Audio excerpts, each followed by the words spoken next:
Ассаламу алейкум, сіздермен Анар. Бүгінгі видеода осындай трапеция юбканың тігілу жолын көрсететін боламын.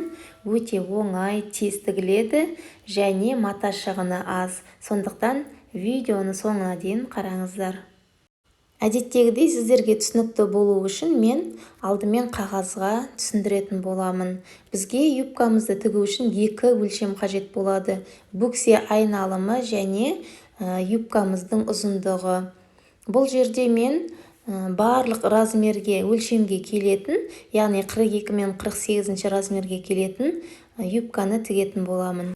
Бөксе айналымы 100 см және юбкамыздың ұзындығы да 100 см. Осы жерде ұзындығымызға тағы да 4 см қосамыз, себебі резинкамызға беліміздегі және етегімізді қайтарғанға 4 см артығымен алатын боламыз. Енді қолымдағы қағазды мата деп алатын болсақ, осы жері ені және мына жағы кромкасы, яғни матамыздың ұзындығы. Осы матамыздың ұзындығынан осы бір шетінен ішке қарай бүктеп 25 см белгілеп аламыз. Бұл стандарт өлшем болғандықтан сіздерді 25 см алсаңыздар болады. Енді юбкамыздың ұзындығын белгілейміз, өзімізге қажет. Менің жағдайымда ұзын юбка болады, 100 см белгілеп, осылай сызатын боламыз етегін. Енді осы жоғарыдағы бел сызығымызбен етегіміздің сызығын түзеу етіп қосып аламыз. Енді юбкамыздың етегінен жоғарыға қарай 2 см белгілеп, осылай қосып алатын боламыз. Бұл юбкамыздың тіккеннен кейін бұрышы салбырамай әдемі тұру үшін осы әдісті қолданамыз. Көйлек тіксеңіздер де осылай жасауды ұмытпаңыздар.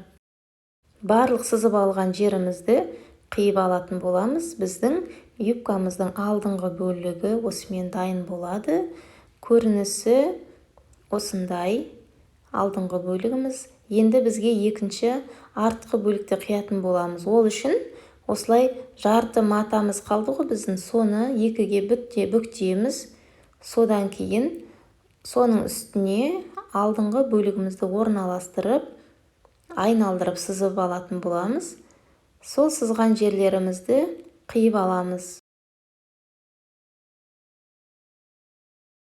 Біздің юбкамыздың алдыңғы бөлігі де, артқы бөлігі де дайын. Енді мен матаға дәл осылай сызып, тігу жұмыстарын көрсететін боламын.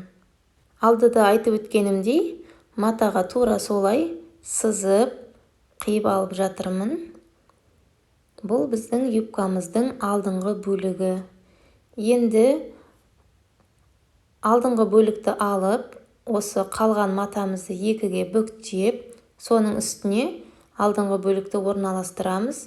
Инемен түйрелеп алсаңыздар да болады, жылжып кетпес үшін. Екі бөлігімізді де осылай қиып дайындап алдым. Ашқан кезде көрінісі осындай болады. Мен барби матасын пайдаландым. Сіздер әртүрлі матаны қолдансаңыздар болады. Трикотаж, шелк маталарын, вискоза матасында қолдансаңыздар болады. Оң бет мен оң бетін беттестіріп, түзеу тігіспен екі жан тігісін тігіп аламыз. Міндетті түрде инемен түйрелеп алуды ұмытпаңыз. Және басында, аяғында закрепка беруді ұмытпаңыз. Екі жан тігісін тігіп, барлық жерін оверлоктап алдым. Егер сіздің оверлогыңыз болмаса, зигзаг тігіспен тігіп алсаңыз болады. Етегін және белін де, резинка тұратын бөлігімізді де зигзагтап аламыз. Содан кейін етегімізді ішке қарай бір бүктеп, түзеу тігіспен айналдырып тігіп аламыз. Және белімізді де ішке қарай 1 см осылай қайырып, айналдырып тігеміз. Бұл жерге біз қазір резинкамызды өткізетін болғандықтан, резинка өткізетін кішкене бір бөлікті 1 см-дей тікпей қалдырып кетеміз. 1 см-лік резинканы өткізетін боламын. Ол үшін алдымен беліңізге тағып, керек ұзындықты алсаңыз болады. Осылай манаға қалдырып кеткен жерден өткізіп аламыз да, екі шетін осы аяқталғаннан кейін екі шетін қайта-қайта тігіс жүргізіп тігіп аламыз. Осымен біздің юбкамыз дайын, өте тез, оңай тігіледі, барлық қыз-келіншектерге жарасады. Менің видеом сіздерге ұнады деген ойдамын. Міндетті түрде каналға тіркеліп, лайк басуды ұмытпаңыз. Сұрақтарыңыз болса, төменге комментарийға жазып қалдырсаңыздар, міндетті түрде барлықтарыңызға жауап беретін боламын. Алдағы уақытта қызықты видеолар күтіңіздер.